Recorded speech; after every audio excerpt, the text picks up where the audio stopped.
And now we're live. Goddamn, we have somebody joining us. Isaac Johnson, who joined us last week. Let me end that music. It is so goddamn loud. Here we are. We got ourselves Luke, the legal eagle, here. We got a few things to talk about. I'm here in my last day here in Maryland. Been running around doing errands, making content, getting ready for the drive. Aldi, etc. Got a new phone. Let's get right into today.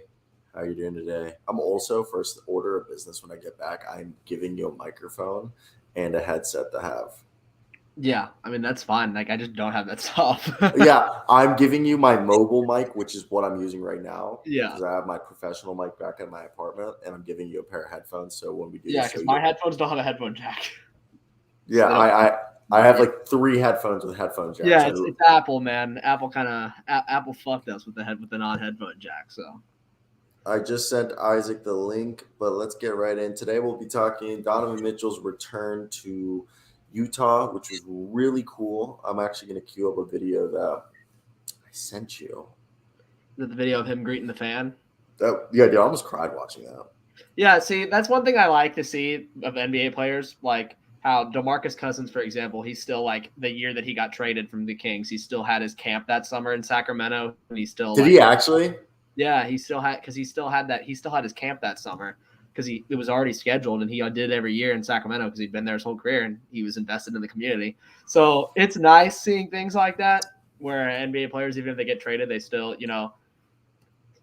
like I know like at the end of the day like it's just a business and they don't owe anybody anything to do that, but it is cool seeing that. What up, Jay Johnson? I don't know if you've met my man Luke. Jay, this What's is up, Luke. man? Luke, this is Jay. He came How you on doing? last week. I'm doing good. That's good. Alrighty. We were just talking about, did you watch Donovan Mitchell's game last night? I did. I actually watched about half of the game. Um, he had a great game. He had a great game. It was just everybody else, but not everybody else. Mainly, I think Kevin Love didn't play well. We could have gotten a lot more out of our bench. Um, I think it was just some calls that happened at the end of the game. I'm not using to blaming refs or anything, but um, it was some questionable calls. But either way, with Donovan Mitchell, he had a great game. So it's good to see him back in Utah. Everybody's supporting him. So yeah, Yeah, no, it was a good game. I was surprised that the Cavs lost, but I felt like Utah, the owner Ryan Smith or whatever his name is, and Danny H came down. They're like, we can't fucking lose to Donovan. I don't give a shit. We might give him the nicest little tribute video or whatever. We are going to win this game. We're going to show that we aren't that far behind them. And I do think Donovan had a good game. I just think what the reason why the Cavs lost this game, in my opinion, was the shooting. I think it was just it was a game where I think the team that hit more shots like down the stretch won the game. And I don't know, Luke, what was your thoughts of this game? Did you watch it or did you watch the highlights? Ricky Rubio is about to be back for the Cavs too. I didn't watch the game, but I saw some of the highlights, and it was cool seeing Donovan Mitchell, have a great performance. But yeah, both these teams struggled. They both shot less than 30% from three, a lot of bricks. And yeah, it came down to who made more plays at the end of the game, which the Jazz did. At the end of the day, the game meant more to the Jazz than it did to the Cavs. Like you said, Cyro, the Jazz wanted to win badly. They needed to win this game, and Donovan Mitchell's return. I know Donovan Mitchell wanted to play well, but as a whole, it just didn't mean as much to the Cavs as it did to the Jazz. And the Cavs shouldn't be too discouraged. It's one regular season loss. They're still a great team. They're going to be in the top 5 in the East. And the Jazz, they needed this win because they need all the wins they can get right now if they want to stay in the playoff line. Yeah, and also this is a game that you don't realize, like, nobody besides Darius Garland scored and Donovan Mitchell scored more than 20 points. Yeah, and like they did. Kevin Love had a bad game. Jared Allen only played like 10 minutes. I think Jay Johnson said something about that Kevin Love's bad game. I think Kevin Love, he had a few turnovers that like kind of swung the game in Utah. 3 of 12, didn't make a three. I mean, yeah. like At the end, like they'll be fine. The Cavs will be fine, but What'd you say, Jay? the bench in general just didn't play well, honestly. Isaac Okoro didn't have a good game. Um, Raul Neto, he was fine, but he didn't do much. Um, Lamar Stevens was actually pretty good. I give him that, but the bench itself really didn't do much. And Lamar like you said, can't be your fourth leading scorer, though. he was, yeah. I said he actually did good. He actually had a good game, but everybody else besides like Mitchell and Garland, they didn't have spectacular games. So Do you think the biggest weakness for the Cavaliers is games like this that we've seen? I know this is just like could be a game in a vacuum that it does not like it. Man, it didn't really matter for them, but we've seen games where even though when the core Jared Allen, Evan Mobley, I think tonight, Jared Allen had played only 7 minutes. But in a game that technically, if Jared Allen and Evan Mobley are taking out the game and the Cavs are reliant on only Darius Garland and Donovan Mitchell to win, they usually lose those games because if you take Evan Mobley and Jared Allen out from inside, Karis LeVert, Lamar Stevens, Jetty Osman, and Isaac Crow, and when Dino Wade's healthy, you rely on those guys, and I feel like that's the way you beat the Cavs. You just tell them, okay, beat us with everyone else, and then they lose. What are your guys' thoughts on that? That's what I've taken from the Cavs. Like, I love the Cavs, but the only thing holding them back from being title contenders, they don't have a guy off the bench or a wing that, like, when you shut down everybody else, you can get some buckets from. that's exactly the problem. Um, it's like it's a little better than last year because last year it was only Darius Garland who could get a bucket. You have Donovan Mitchell now, but um, it's still a lot of at the end of games they'll be winning, they'll be up like 5 points or 10 points, and then the other team will put some pressure on them, and they will automatically default into okay, Darius is your turn, Donovan is your turn, and if that doesn't work out, I mean, we have nothing else to really go to, so we just gotta keep forcing the issue. Um, I think yeah, their main thing is going out to get somebody, whether that's a starter, that's a small forward, or someone off the bench. Maybe Rubio can help with that a little bit because maybe the flow I was of the about to offense. say maybe Rubio. Maybe like you said that thing where you said maybe they'll play Garland, Rubio, and Mitchell together at the end of games. Maybe that will help the offense flow more, or maybe like it's just getting someone else at the deadline because they need more options at the end of games because either one of those two or it's just nothing at all. So, yeah, I think another to add on to that. I think Karis LeVert is a big X factor for this team. Like in the game against Boston early in the year when they beat us in When he overtime, shows up. when he had like 41 points and they won the game and hit a bunch of big shots in the second half. I think he's the X factor. You'd like to see more consistency out of him and more assertiveness because especially when they take away, when other teams are like, hey, let's let these role players beat us because we're like Mitchell's going to get his and Garland's going to get his, but if we take out Mobley and Allen, they don't have anybody else that can beat us. Karis LeVert has to be one of the guys. I think he's the main guy that has the potential to step up and really be that X factor because he's kind of struggled recently. I would like to see more out of him. I think that's what that need to take him to the next step. Or make a move at the deadline. All right, so for me, when I look at this, I think, look, Rubio can help so much, but I really just think it's the wing depth. Like, I like Karis LeVert, but he disappears. Like, he'll have a good week, and then he disappears for 2 weeks. And then Jetty Osman's Mr. Inconsistency. I just think if they had a consistent wing, like I don't even know who I could throw out here that's like on a competent contract that I don't even know who's like a competent wing that like what you're gonna get out of him, but it's just the thought. Like, I'm not saying DeAndre Hunter's good or anything, but imagine if they had like DeAndre Hunter on this team. that consistent wing needs to be Karras. It needs to be. Like at the end of the day, they can get somebody, but he's got to step up. Like if this team wants to have a chance of dethroning Milwaukee, Boston, and the Nets, it's got to be Karras. I just don't think he will. Over his career, I mean, I just think he's too inconsistent. I don't think he's the guy who is going to say, okay, you're basically the third scoring option, at the end of games. Or, like you said with Boston, like, yes, he had that game. I think he had another game, too, where he scored like 20-something points. I can't remember who it was against. When he stepped up, I think Donovan was out one of those games. But I just don't trust him enough to do that. Enough times where you can say, okay, maybe Donovan's not scoring, or maybe Darius is not scoring, or maybe one of them is out.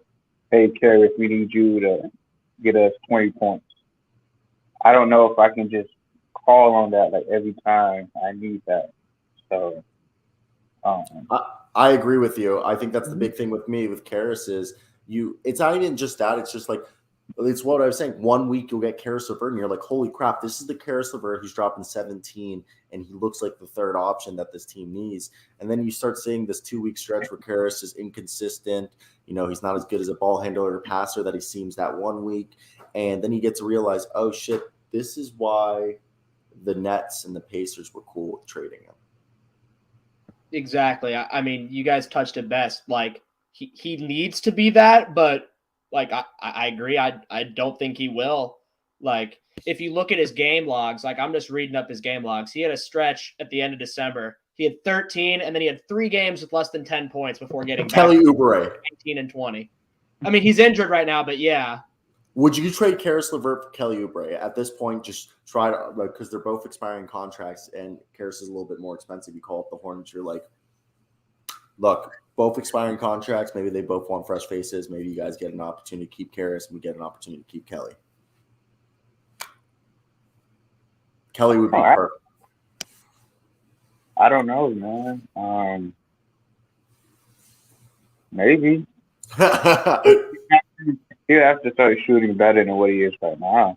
But and then we have to see how he is after coming off his surgery and everything. But you'd think though, because he wouldn't be shooting as much on the Cavs, his percentages would go so much more higher, and he'd be like. What is he shot around during his career? Is he like normally a good 3-point shooter? League average 36, I believe. He's actually career 32. Holy shit, 32 only.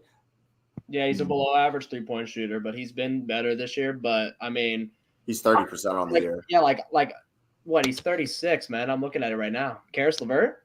No, I'm talking about Kelly Oubre. Oh yeah, Karras LeVert's like 33 for his career, so it's like they're both. Kelly Oubre's 33 as well. So yeah, like, but the thing is, would the Hornets even do that trade? Because like Oubre's better. Oubre's better. I mean, he's an all-round wing. Yeah, Oubre's better. Like, I don't even think the Hornets would do that. The Cavs would have to give up like a little. I don't think the Hornets would do a straight swap. They might have to add something extra. And at that point, is it even worth it? Well, let's pivot and talk about, would the Warriors be a team that would try to bring back Oubre again, or just the Warriors came out and said that they're looking to acquire front court help and more shooting. Who do you even go out and get? At this point, I said, if you can get yourself, there's no money out there that makes it work, but Nerlens Noel and Al Burks are the 2 players that on one team that you can go and get are perfect, but that's $19 million that they don't have to match. So at this point, besides free agents, the only free agent shooter that's reliable is Carmelo. Who do you go out and get yourself if you're the Golden State Warriors? Hey, don't forget about potential buyout Will Barton. I mean, I know. Yeah, but I mean, yeah, who do they go and get, man? I mean, they don't have they don't have exactly a ton of funds, and the only contract tradable is James Wiseman. They said they need shooting, but they have guys that can shoot. They just aren't performing. Like, oh my God, they lost to the Suns last night, man. The terrible Suns. We spent they're not that bad. Me and Jackson have been just shitting on the Suns for the last week. That's been so much fun, and the Warriors lost to them. Jay Johnson, what do you think? Man, to be honest, like, I don't think they really need anything. I just think they just need to get healthy, and just play some games. Have consistency. Um, I think they just need Steph to come back whenever he comes back. Who else is hurt? Is Wiggins hurt? Wiggins is hurt. He's been in and out, but I think Wiggins is about to return. Kevon was out for a little bit, but he's back. I mean, everybody's been hurt except for Draymond I Green. mean, yeah, Steph played against the Suns for like 20 minutes. I mean, he didn't play much. Like I think they still have a restriction probably, but like they're starting to get their guys back. I just think it's more. I don't know. I feel like if he really shooting's that big of a desire, go sign Carmelo. Yeah, but like shooting shouldn't really. They have shooting though. You know what I'm saying? They probably need like another center. Probably. That's what they said they need the most. Yeah, front court help. It's just who do they get right now is the real question. There's DeMarcus Cousins, Hassan Whiteside, Cody Zeller. I mean, those are decent bench options. I mean, maybe not Cody Zeller as much as Boogie and Whiteside. Are you looking for like a starting center or like just backup help? Backup help. I'm just sitting here thinking that, like, I mean, that's a sign. Go ahead. Yeah. I mean, Derek Favors would have been nice. Mm-hmm. If he looks good. What'd you say? Does Hassan Whiteside, does he play for anybody? No, Hassan's not on anybody, but Hassan doesn't fit the team scheme. They like those like 6'10", somewhat mobile centers. That's but why they also had JaVale, and he worked out pretty well for them in the past. But he was a lanky. Like if they were trying to get another JaVale, go get yourself Willie Cauley-Stein or bring back Marquise Chris. I mean, why not have Hassan? I think Hassan would do all right in the JaVale role in limited minutes.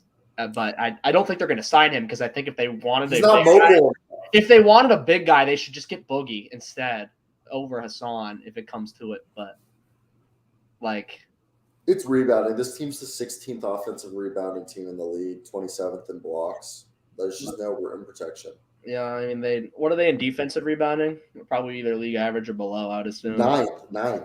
Oh, so they do a good job of keeping other teams off the glass. They just can't really do it themselves, and they don't block shots. I mean, because they're the number one 3-point. I guess like Kevon Looney's a good rebounder, but it's just not enough size. Yeah. I just don't think Hassan would fit this team because he's not mobile enough. You need a big guy. Yeah, it would hurt their offense. But like at the end of the day, like if they need rebounding and Hassan wouldn't play that much. Like he would definitely help this team in terms of rebounding and shot blocking, which they desperately need. So I don't know, man. I think Jay Johnson said it best. Like I think they just need to get healthy at the end of the day. I mean, they won the West. They won the championship last year for a reason. They have the talent necessary. They just got to get their Tristan Thompson. Tristan Thompson could be a shout. I just don't know how well he'll move. Yeah, I mean that's what all these guys were talking about. It's just how well they're going to fit with the Warriors. Like Dwight Howard would be perfect if he could really like go up and down the court. Tell me I'm wrong. Dwight Howard would give him. Dwight Howard was 6 or 7 years younger. He would be. I mean, last year he averaged 6 and 6, 61% from the field. Yeah, but you're talking about mobility, and you're talking about a big guy who's in his late 30s, and that's he's one of the most athletic big guys. He still is, but I'm just saying if he was like 5 or 6 years younger, it would have worked. Greg Monroe. You're talking about mobility. No, man. No. I'm trying to find something. Dude, what happened to Scotty Lewis? Who's that? Whatever happened to him, dude? Scotty Lewis was supposed to be like a top 5. He was a top 10 recruit. He was went to Florida, and everybody thought he was going to be really good. He was supposed to be a lottery pick. What happened to him, man? He was a second-round pick and was a two-way guy, and then the Hornets declined to sign him to a qualifying offer after his rookie season. Damn. Scotty Lewis. That's a name I haven't heard in a while. But no, it just came up on here. I'm trying to find like any centers. Like, I mean, Reggie Perry, I don't think so. No. There's really not much out there. The rest are just old big guys with like older big guys, all the good bigs in free agency are older. I mean, is Oliver Sarr healthy? Is Or he gonna? Is he good? You think he's gonna help? You think he's really gonna play much for this team? dude, you tell me Oliver Sarr would be perfect for this team. I mean, he is that tall, lanky, big guy type that they He's like. like perfect for the Warriors. He's that tall, lanky, big guy type that they seem to love. So And shoots threes. yeah, I don't know, man. You tell me right here, Oliver Sarr isn't perfect. Yeah, okay, but like he looks like the part. But how many like? I don't know, man. I don't know. I don't think he's really. He doesn't. He doesn't really move the needle. They're not really looking for guys that'll move the needle. But At this point, though, like we all agree, shooting isn't their biggest concern. If it's front court help, do you just wait how Jay Johnson's saying till they get healthy and James Wiseman's the backup center, or do you try to find yourself another Nemanja Bjelica? Mm-hmm. oof. Pretty much, yeah. They lost a lot of depth last year. Like you don't really realize it until like you see it now. Exactly. Like, oh. But yeah, Because I I think think, they're gonna. huh? I think Go. they're gonna be fine like, in terms of where they're going. I think what are they, the 8th seed? Yeah, something like that. They're like, and they're in the playing tournament. They're in the playing tournament. Okay. I Yeah, just they think, just need to. go. Oh, I was saying they just need to get healthy. I think they're gonna be good. Yeah, and I think if they make any move for a big guy, I think the only three big guys out there is if you go for, I mean, bring back Boogie Cousins if the Lakers don't sign him. You look at Tristan Thompson. You look at as well as, Dwight Howard if that's an option, or Paul Millsap, one of those guys who can float the ball a little bit too.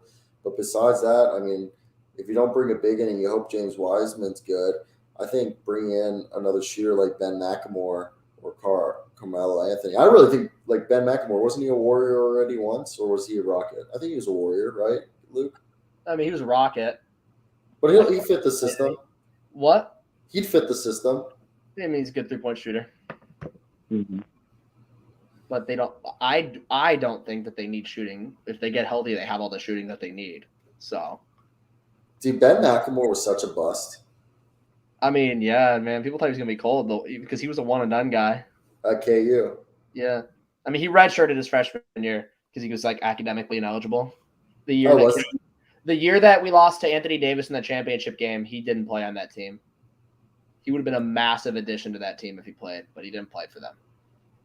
Dude, Ben McLemore averaged 10.2 points last year, and nobody's talking about that, and he's only 29. Yeah, no one's talking about. No one really talks about Ben McLemore, man. Not a Dude, bad Ben- player. Not a bad player. Why I mean, is he not in the league? Defense. Yeah, and like he could have been a good defender, but Dude, he's had the second best career of his season last year, and no one talked about it. yeah, because he was. Who did you play for last year? Trailblazers. He was part of Trailblazers? yeah, he was on the tank Blazers. Okay. And he scored the second most points of his career, 36% from 3, 40 plus from the field. Ben McLemore would be great for this team. Yeah, actually, he would. Yeah, I guess. Yeah. He If would Will- actually. If Will Barton doesn't come out, it get bought out. Which all signs would point to that he would. You would have to think, right? Mm-hmm. I think Will Barton's going to be like the most sought after guy. He's gonna be one. He's probably the most sought after guy on the buyout market for sure. I mean, There's rumors that Nerlens Noel's also going to get bought out. So if Nerlens and Will Barton get bought out, dude, if I'm the Golden State Warriors, full court press on both of those guys. yeah, I mean, you're trying to get both those guys to sign for you easily. Like that's the first thing you're doing when you see them get bought out. But those guys would choose to play for the Lakers over the Warriors because they'd get more playing time. Yes, maybe. Maybe one of them does and the other doesn't. I think Nerlens Noel would more likely sign with the Warriors because he wouldn't have to sit behind a healthy Anthony Davis and Thomas Bryant. Will Barton will go to the Lakers. I think Macklemore and like Will Barton, the guys that we're talking about, the other free agents / potential buyout guys, like Will Barton would be more likely to go to the Lakers Or Minnesota. Or Denver. or back home to Denver, the Nuggets franchise leader in Or Portland. I just love saying that. The Nuggets all-time leader in made threes, Will Barton. Yes. Wow, I didn't know that. Yeah, isn't that a crazy stat, Jay? Yeah, Will Barton. It's not Jokic, not Jamal Murray. Will Barton. That's crazy. That's my favorite stat. I love that. It's just hilarious to me. But yeah, Will Barton's like number one on the buyout of like top buyout candidates. It's a weird buyout year because there's no one like on a bad contract besides obviously Russell Westbrook, but Russell Westbrook isn't getting bought out. So the only guys on bad contracts cannot get bought out. Like that's where we're at right now. It used to be like you were waiting for Blake Griffin, you were waiting for the year before that. What was last year's buyout guy? Boogie was a couple years ago. Boogie was a couple years ago. There's another guy. Who was last year's buyout guy? There's also like I'm just thinking of even before Boogie, like Dwayne Wade, Boris Diaw. Wasn't Lou Will a buyout guy once? Lou Will was Boris Diaw, Dwayne Wade. I'm just thinking before like there's usually one or two guys that you would expect. Dwight Howard. Yeah, like there's one or two guys you'd expect that you'd be like, wow, everybody wants them. But I mean, not really this year. Yeah, not many this year. Okay, let's talk about this. The Miami Heat broke an NBA record for most made free throws in a game. 40 free throws made. Yeah, that's absurd. That's batshit. One, that they attempted 40 free throws in a fucking game, and two, that they made all of them, and they needed all of them to win the fucking game. So they barely won. Like, just insane, man. 40 free throws. Is this how they turn their season around after a game like this? You can't rely on getting 40 free throws. They beat the Thunder by 1 point at home in a nationally televised game because they made all 40 of the free throws, man. Hey, a win is a win. Exactly. Do you think the Miami Heat, for a team who's had such a terrible year with injuries, they're 22-20. What do you think of this, Jay? I mean, look, you're taking it a game at a time. They're taking it a game at a time. And if they can just get healthy, my goodness, they can turn their season around. They're the 8th seed. They're 1 game behind. They're half a game behind the Knicks, 1.5 games behind the 6th seed Pacers. Yeah. So, like, it's there for them to do it, Because I don't think the Pacers are going to stay in the playoff race. I think they'll be a play-in team, but I don't think they're a guaranteed playoff. I think they'll be a play-in. I don't think they'll make the playoffs. I agree. I think we're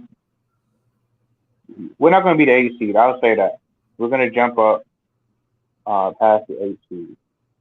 So, like I said, we just got to take it 1 game at a time.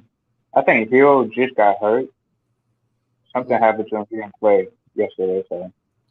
Yeah, I don't know what it was. Luke, what do you think about the Miami Heat? I mean, yeah, they just got to get healthy. I mean, on paper, when this team's healthy, they're obviously, I would take them over the Knicks and I would take them over the Pacers. There's no reason why they should not be in the guaranteed playoff spots and not in the playoffs. Are they coasting? If they're getting healthy. What's up? You think they're coasting through the regular season? No.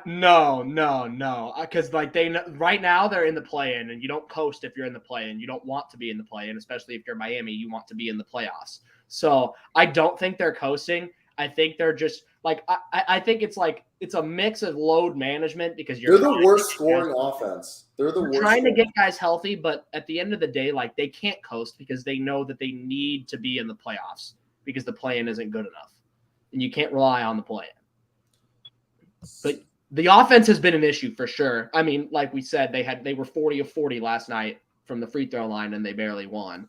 Like they've you said they're last in scoring. Yeah, and they're the second best opposing defense, opposing points per game, and they're the 6th best defense. This team, their 2 biggest problems. Okay, well that's like pure scoring. Like, what's their offensive rating in terms of like pace adjusted numbers? They're the 25th offensive rating. So they're still shit. Like, so basically, this team is one of the best defensive teams in the league. They're shooting top 10 3. It's like the Celtics the first half of last year. Basically, this team, all they need to do is if they can learn how to rebound, because they're 28th in rebound and they're 28th in field goals made and 26th in field goal percentage. If they can learn how to shoot and rebound, they literally every other number is good. I mean, that you love to see the defense there because, like, the Celtics last year, for the first half of the season, you know how fucking god awful we were, but our defense was still elite. The shots just weren't falling. Yeah, We got healthy. The shots started falling, and then we had the best record in the NBA. They also have no bigs behind like, Bam Adebayo. You love to see that the defense is there because it means that they can improve. The year 7 injury is actually like hurt them because they don't have a backup center because Dwayne Dedmon went to shit. Yeah, he got fucking tossed for throwing a Theragun on the court last night. Did you hear what Eric Spoelstra said? He's like, that's just who we are, the Miami Heat. We're the gnarliest group. That's what Eric Spoelstra said. He's downplaying because him and Dwayne were the ones having an argument when Dwayne threw the massage gun. So like he's trying to downplay. That's just coaching. They did the same thing last year. Wasn't there? Yeah, there was a fight between Jimmy Butler and UD, and it was like, yeah. Situation. This is just who we are. Like, okay, but they turned it around. They turned it around. So, but you just made a good point. Still, they need another big man. As I been saying too, they need a comparable center, whether that's Yurtseven or bring back Hassan Whiteside. Well, this is a team that they know how to use Hassan. Like, why not bring Hassan Whiteside back? Literally 15 minutes a game. I'm telling you, Dwayne Dedmon's right now averaging for them, okay, this season, 11 minutes a night, 6 points, 4 rebounds, 51% from the field, okay? I'm telling you, you could get Hassan Whiteside who played – Hassan didn't play last year, did he? I don't think so. Hassan Whiteside hasn't played in a year, but he played for the Jazz 18 minutes a night in 2021. I guess that was last year. He averaged 8.65% from the field in 18 minutes a night, 8 points, 8 rebounds, 1.6 blocks. You're telling me you couldn't use that? I mean, you could, but like he doesn't fill the same role as Dwayne Dedmon because Dwayne Dedmon is at least somewhat of a respectable 3-point shooter, at least the last couple seasons. Like Dwayne Dedmon never shoots threes. Dwayne Dedmon shoots a 3 a game, and he shoots like a 30% clip, and he takes 1 3 a game. And last year was 40% at a 3 a game. So that's more than Hassan Whiteside. They have to somewhat respect him. Yeah, Dwayne Dedmon added a 3-point shot the last few years. What do you mean? In Atlanta, yeah. Yeah, in Atlanta, he added a 3-point shot. But yeah, Dwayne Dedmon added a 3-point shot. What? Yes, bro. You're telling me that you didn't know this? No, I've never seen. Dude, in Atlanta, he was taking like 3 threes a game. Dude, I've seen him take threes, but I thought it was just because he was wide open. He was because he can shoot when he's wide open. Yeah. I don't get why they don't bring up Orlando Robinson full time. I loved him at Fresno State last year. I loved him last year. He won you some money? Oh my God, yeah. He was like one of the best players in the country, man. He carried Fresno State. I mean, they still weren't that good, but wasn't he a 5-star? No, he wasn't a 5-star. 4, right?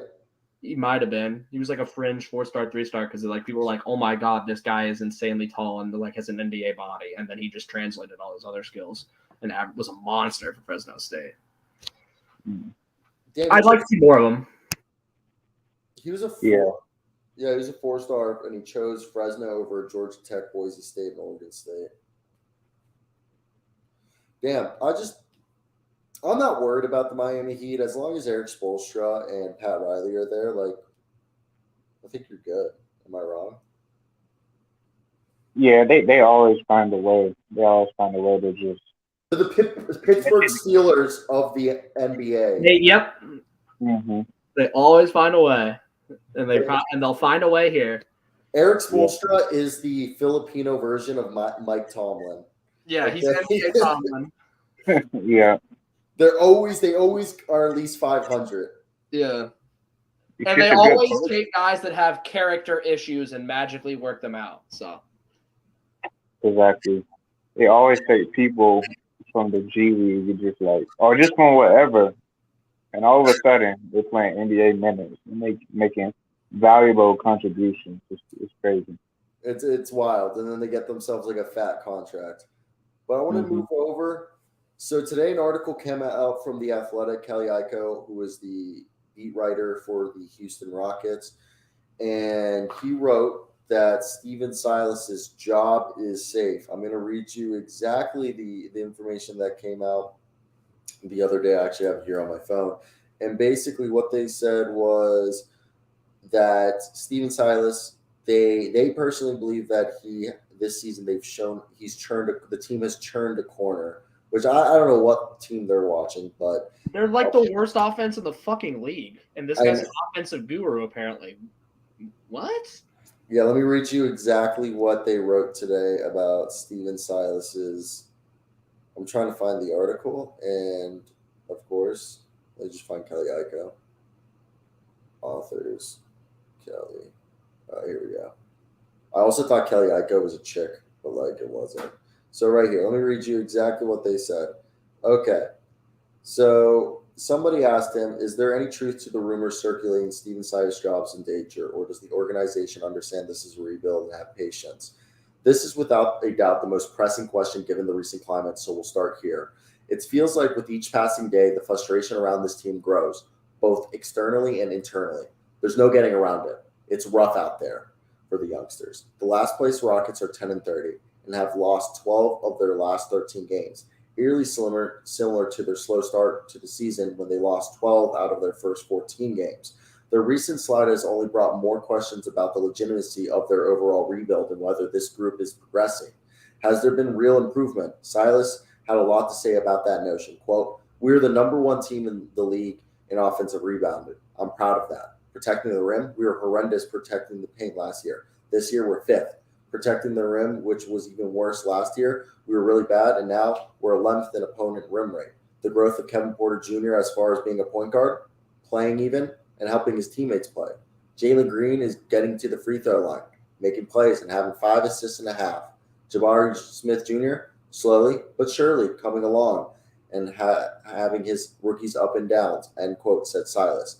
Even with those areas of growth, however, the overall product is still lacking in the head scratching at times. They're 30th and 28th in points scored and allowed per 100 possessions, respectively, per cleaning the glass. Last season, they finished 26th in the offense rating and 30th in defensive rating. In 2020, they were 27th in both.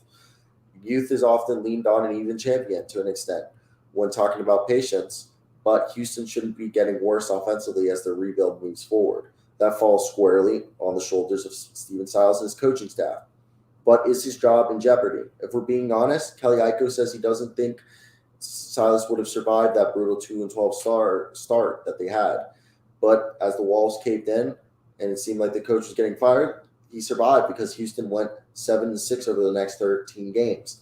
The question used the important phrase "in danger," implying Silas could lose his job sooner rather than later. The sense that Kelly Iko is there's no rush to cut ties with Steven Silas at this juncture. He's always been backed by management, from winning them over in his interview process to giving him full autonomy on constructing his coaching staff. There's a lot of love in the building for him, especially after the unfortunate passing of his father, Paul Silas, aka nepotism.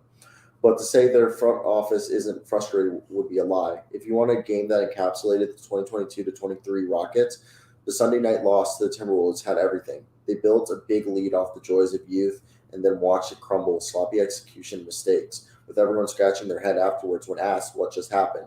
Watching them play, it's like nobody's on the same page and they're really confused. Players look devoid of confidence out there at times. There's really no order of operation. Figuring out the offense or even the flow of the offense is essentially a crapshoot. They're dead last in turnovers. Teams don't respect them defensively. More than often, one opposing player has referred to the Rockets as a get-right game.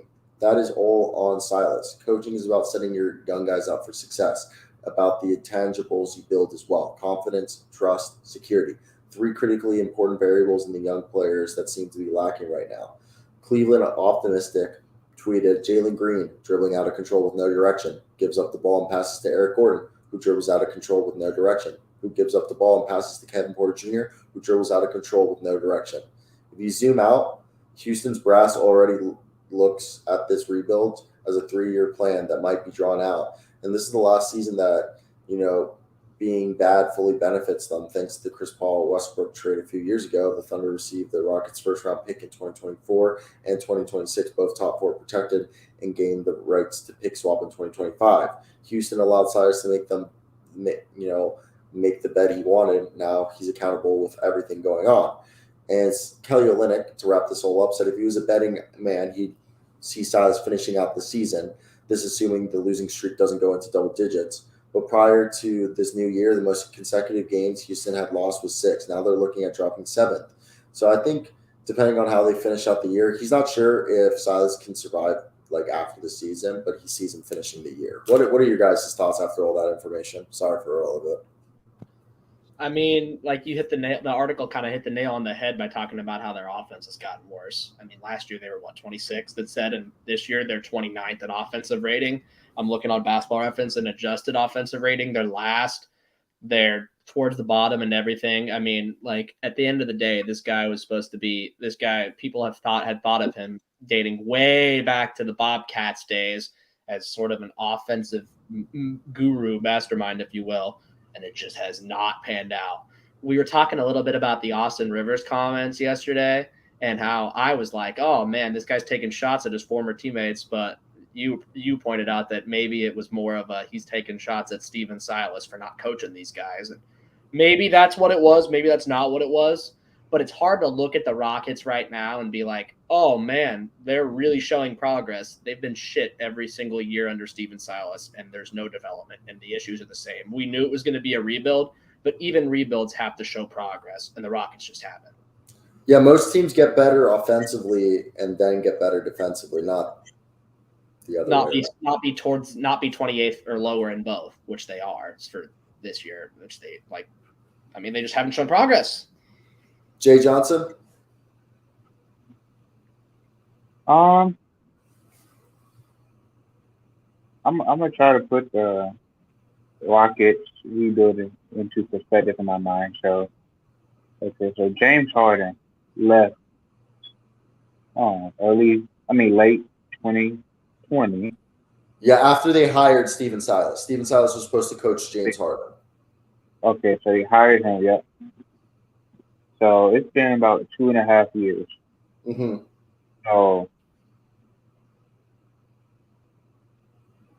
I'm gonna say give him one more year.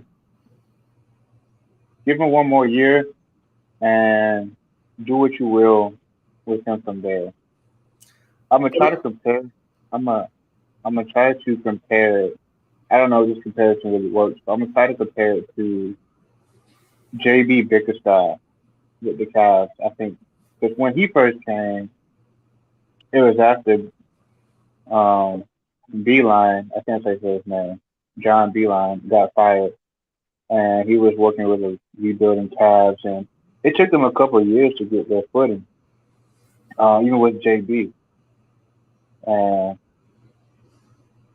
to me, honestly, I think the Rockets they've really only been rebuilding for like 2 years. I don't even count 2020, 2021, because that was just a weird situation where your best player leaves, John Wall just does not play. You would expect them to be a playoff team, and you're doing some makeshift pieces.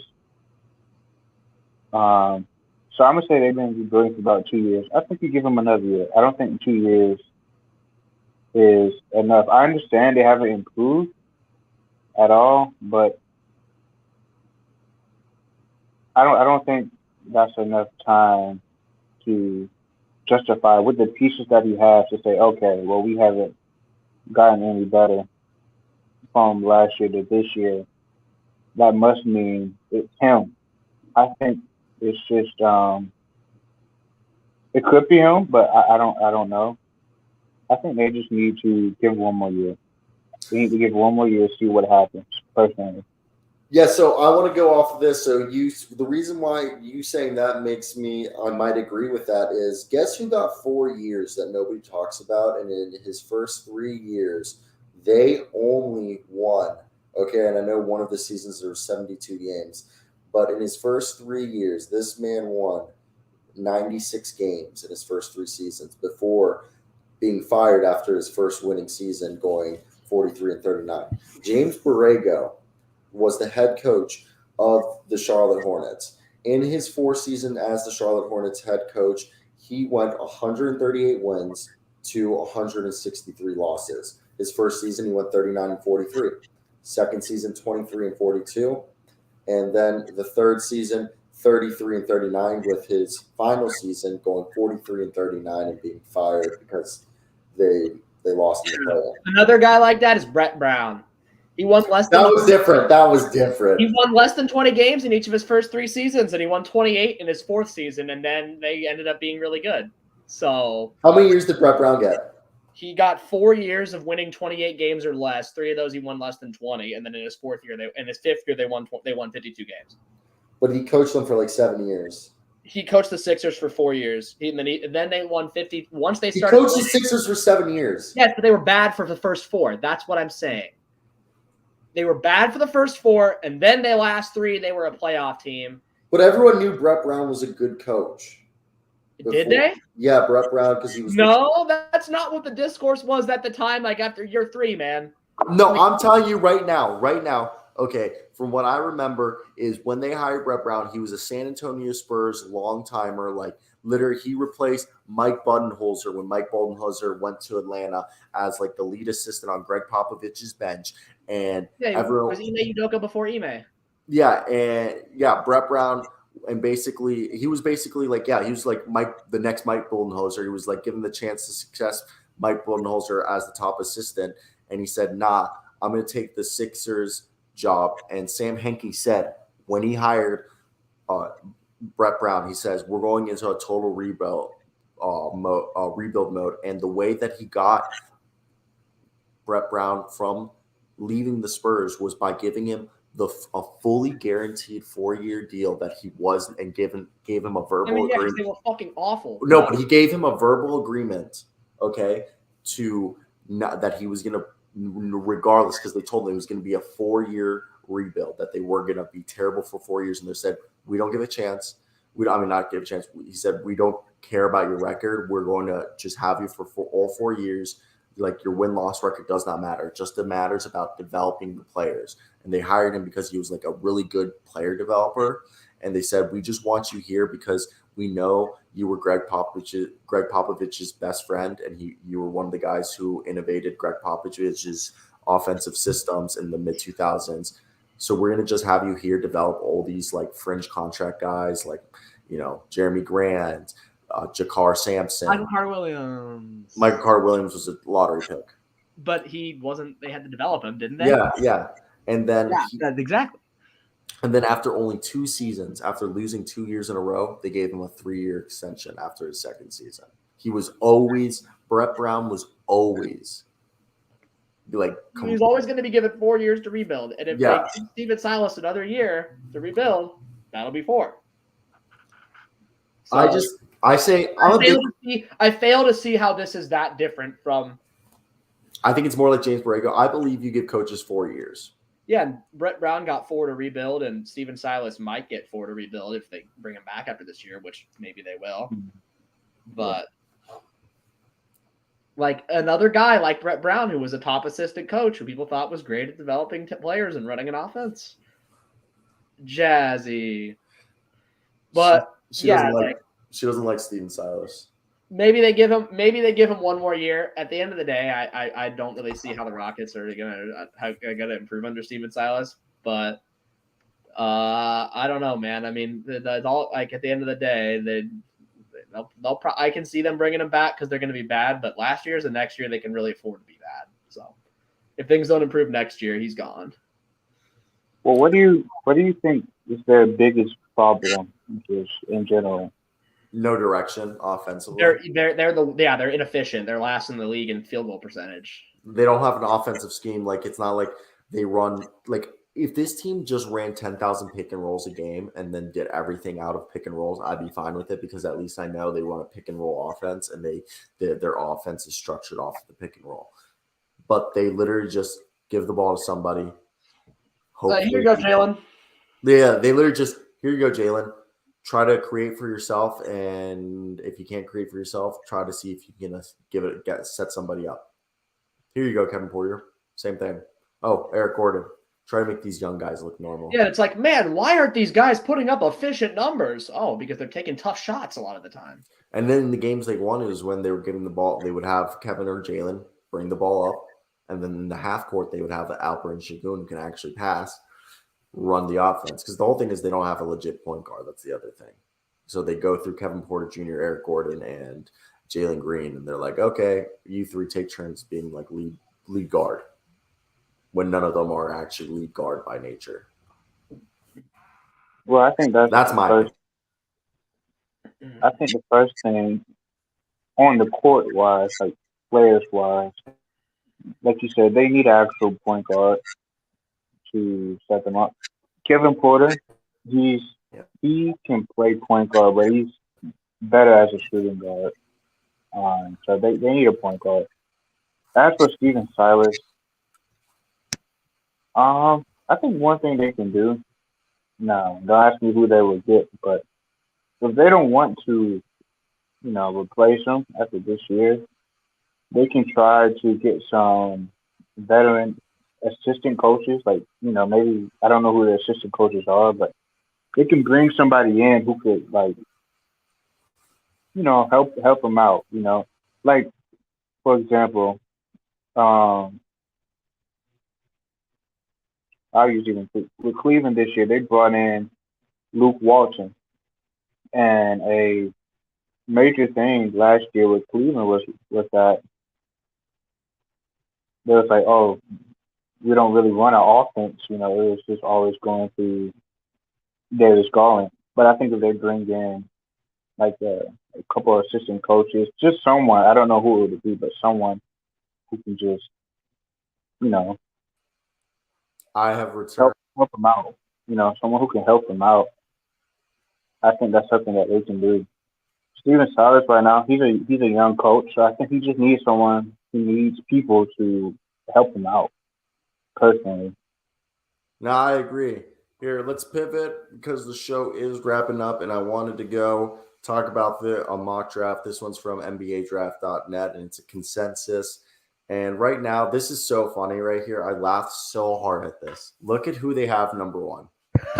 Yeah, that's funny to me. No disrespect to Scoot. He's clearly number 2, but like... like, what the fuck? Yeah, well, I get it, man. Scoot Henderson is website is that? But it's Wemby. Yeah, like it's like it's literally it's like Wemby. Who in the right mind would choose Scoot Henderson over Wemby? The Oklahoma City Thunder would even take Scoot Henderson over Wemby. No, they wouldn't. But I just wanted to put this consensus mock draft up because it made me laugh.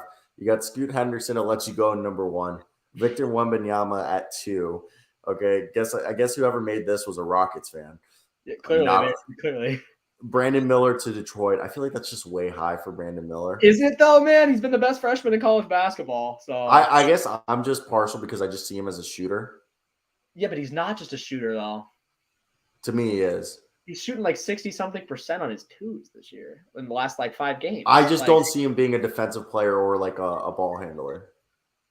Yeah, I don't know. I'm really high on Brandon Miller compared to like a lot of the other freshmen in college basketball right now anyway. But Brandon Miller fits perfectly for Detroit. That's a good fit if they were just going off of fit.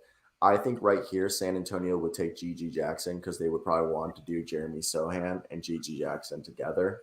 What a front court, yeah. And then Orlando would probably take Amon Thompson or Nick Smith, depending on which one. Or I wouldn't even be surprised if they took Anthony Black at that point. Yeah, it's like I was looking at Bleacher Reports, but they have in Bleacher Report is Anthony Black like really low, like in the digits, which I don't agree with. They got here Amon Thompson going to Oklahoma City, which that would be kind of like making Josh Giddey kind of like not a good fit right there. Again, I think Anthony Black or Nick Smith would go to Oklahoma City, and Amon Thompson would go to either San Antonio or G.G. Jackson. Yeah, CBS has Amon going 3rd, and then Asar going 6th in Thunder. Asar is end of the lottery. He's just a wing. CBS has Asar going 6th, and they have Amon going 3rd, just because obviously Amon's a way better playmaker. Asar might be a better scorer, but Amon's better at everything else. Dude, remember when Baba Miller was higher ranked? He's been suspended. He still hasn't played yet because he got suspended for the first 16 games this year. For what? Something to do with like it was some like benefits thing or something like which is so bullshit because it's in the era of NIL. Something to do with from like a few years ago when he was like because he was obviously from Spain, So I did not know that. Something to do with that when he was like something to do with like benefits that were conferred upon him when he was playing in Spain or something. I did not know Baba was from Spain. Yeah, Baba's from Spain. He received $3,000 for a basketball training camp to pay for a camp. That's what it was. That's fucking ridiculous. But yeah, he hasn't played yet, so at least he's on Florida State, which means he's probably gonna be a top 10 pick. Yeah, because he's gonna actually start playing. Like they are fucking terrible. Florida State sucks this year, but they do such a good job at coaching. I know, and like he's gonna actually have a chance to produce for that team because they need guys and they suck. So Maxwell Lewis looking like a lottery pick. Yeah, Maxwell Lewis from Pepperdine. Ryan, I love Maxwell Lewis. I think he's a great 3-and-D guy. Is it Ryan or Rayan? I don't know. Rayan Rupert. I've heard he's supposedly like a really good international prospect. Jaquavian Smith is dope. Ricky Council makes me laugh. Ricky Council at 21. Taylor Hendricks, I really like. That UCF kid, I like him a lot. Are Jordan and Coleman Hawkins related? No.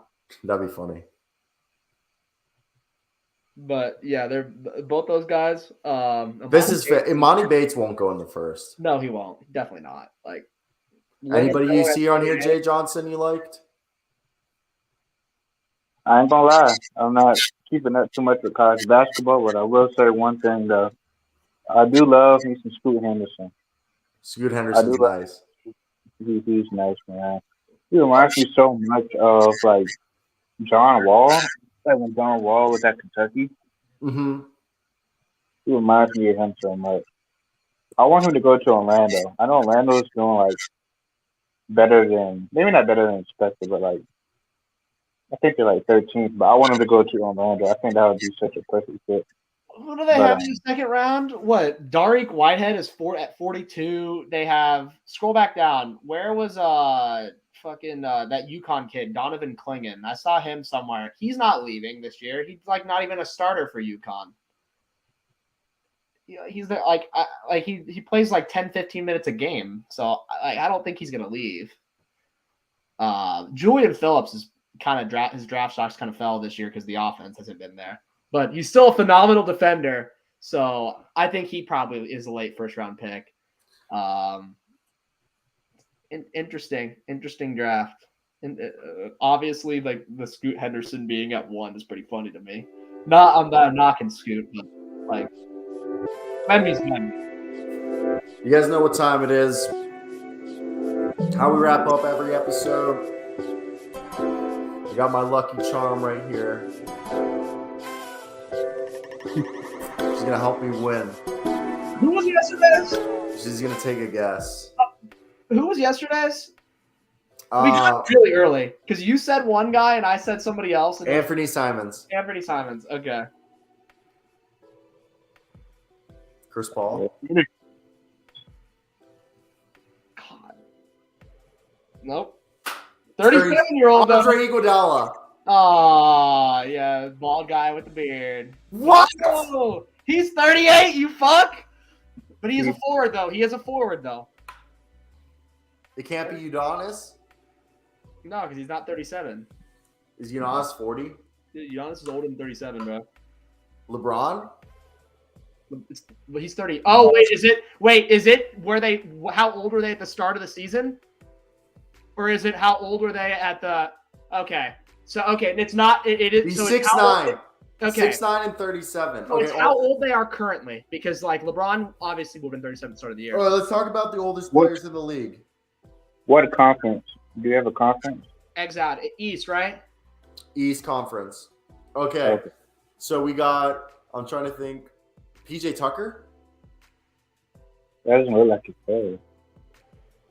Yeah, maybe. It doesn't look like his face, but maybe. No. Who's some other old fucks? Okay, there's PJ Tucker, Kyle Lowry. No, Kyle Lowry is an old It wouldn't be Kyle Lowry because he's got to be a forward. Old forwards. Old wings. Oh, man. Why'd it have to be somebody old, bro? Daniil Gallinari's not that old. He's not 37, I don't believe. Orlando doesn't have anyone that old. What division is it? I'm about to check. Not Atlantic, so Okay, and he hasn't played for any of these teams. no, That we said? no. Okay. We did all Pacific teams also. God damn. Oh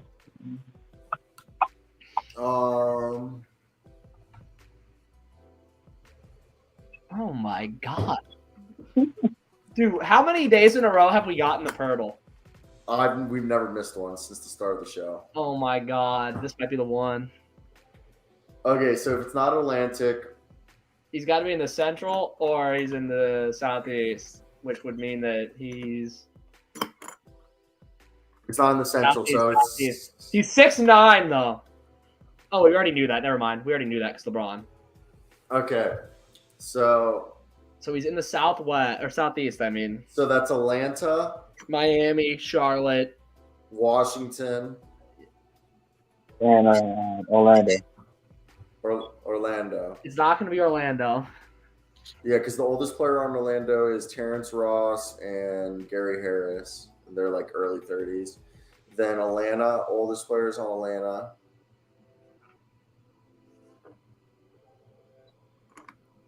There's no one on Atlanta. So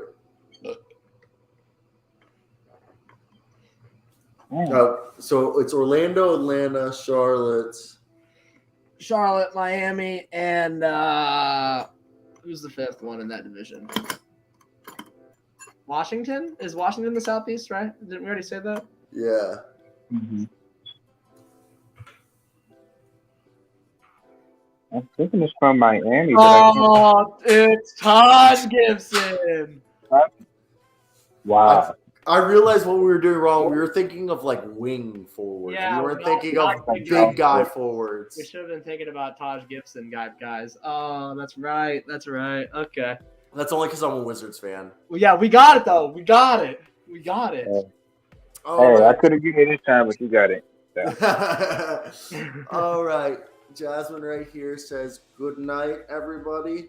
She's a sleepy baby. She's not ready to drive 16 hours back home to Kansas. But she says, Jay Johnson, thank you for coming on. What time are you leaving tomorrow? I'll be leaving tonight in 6 hours, 7 hours. Oh, my God. Oh, so you're just driving through the night. Yeah, it's just better during the weekdays to drive through the night because it's a 16-hour drive. It's 18 hours, but I've got it down to like 15 hours and 50 minutes. So I'll drive. If I leave at midnight, that means by noon I've put in 12 hours. Yeah. And you stop somewhere for gas, so you're probably going to take like an hour on that. And then, so it ends up being, and then I'll be home by 4 p.m. tomorrow. That's not bad. We'll probably see each other tomorrow. Yeah, I'll see you tomorrow. Are you going to be at 1 or 2 or your place? It depends. Probably not, but we'll see. All righty. Thank you, Luke. Jay, always a pleasure coming on, having you on. Hey, appreciate it, man. You know I love coming on in, and anytime you open, I'll come on. Sounds good. We'll have you on again in the future once everybody's on. Luke, talk to you soon, bud. Take it easy, guys. All right. Peace, guys. I hope you guys all did enjoy today's episode. I'm here with the Jizz baby.